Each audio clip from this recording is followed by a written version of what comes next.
Great Scott. Great Scott. Great Scott.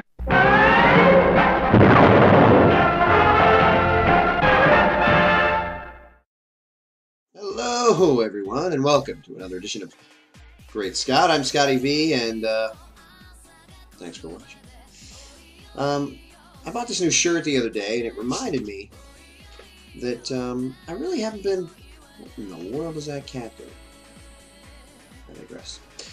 I haven't been all that happy with the amount of merchandise, clothing, statues, toys, and otherwise that are related to the new 52. The shirt here that I have on, I think it's an awesome shirt. It's kind of like a watercolor, maybe a drawing. I'm not sure who the artist is. I'm sure it might be somewhere on the shirt, but I like how it looks. Superman, of course, front and center, but at the bottom, so the focus, of course, is on Batman, who's spread out across the top. But that's not, I've talked about that before. I think the creators and the artists and the writers and maybe even DC themselves favor Batman over everybody else. You can see it in the stories. You can see it in a lot of the artwork for the Justice League. He's the front and center guy. They've also made him the leader of the team. And there's some argument between team members who should be the leader at this point. Batman says things like that's not up for debate, which I would too if I had been chosen to be the leader in the first place, and now people wanted to remove me.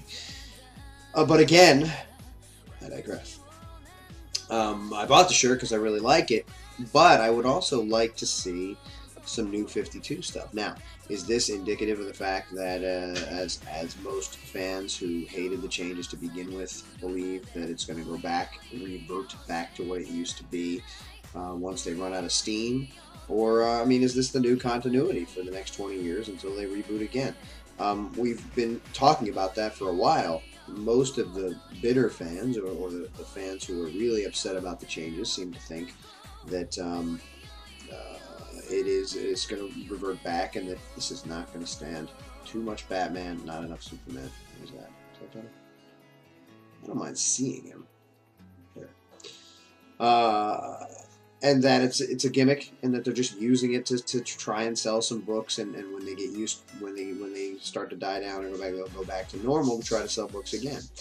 And that may be the case. I'm sure that's part of it. Obviously, they want to try to boost sales, as haven't been great for comics in quite a long time, and they want to do anything they can. It's always been like that. Every event they ever have, any crossover they have, anytime they reboot, any death, anything like that, it's all gimmicks, and it's all to try to sell books, but it also can end up telling good stories.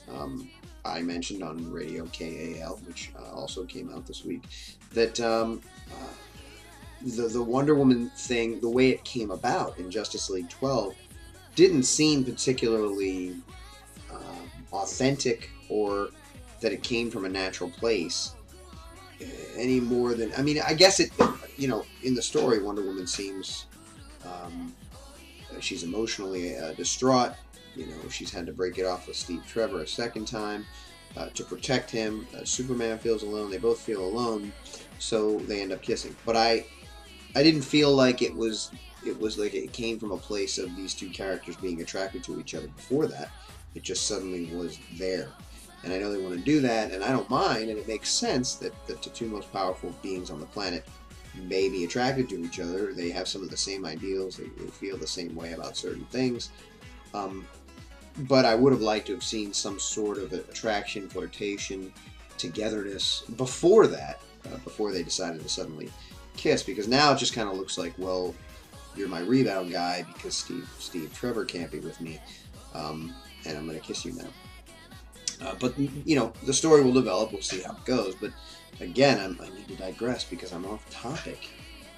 I'm going to end up, they don't keep you around when you stay off topic very long. But anyway, I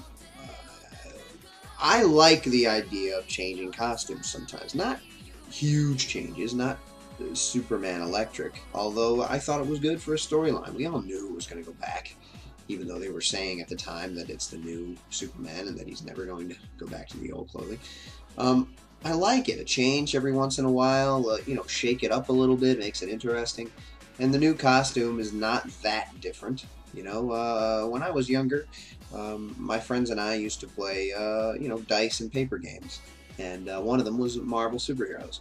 Um, don't ask me why we didn't play DC. They were more into Marvel, and it didn't really matter. It's the same game. You make your own hero. You run around saving people, stopping crimes. And one of the coolest things was designing what your character looked like, describing who you were, that kind of thing. Same thing with DC Online.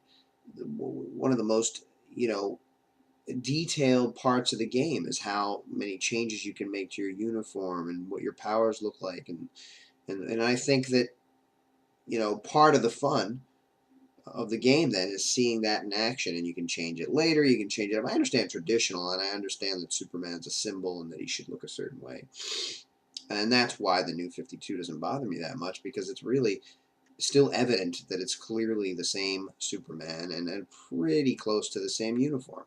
It really is only minus the briefs, which were a sticking point for a lot of non-fans or generic people who just thought it was silly, and who cares. But I'd like to see some more shirts, some more, and I know there's some statues and things coming out in the future, but it's one of those things that I think they should have done a little sooner. But anyway, that's just my opinion, and who am I? This has been great, Scott, everybody. Remember, don't forget to change your clothes tomorrow.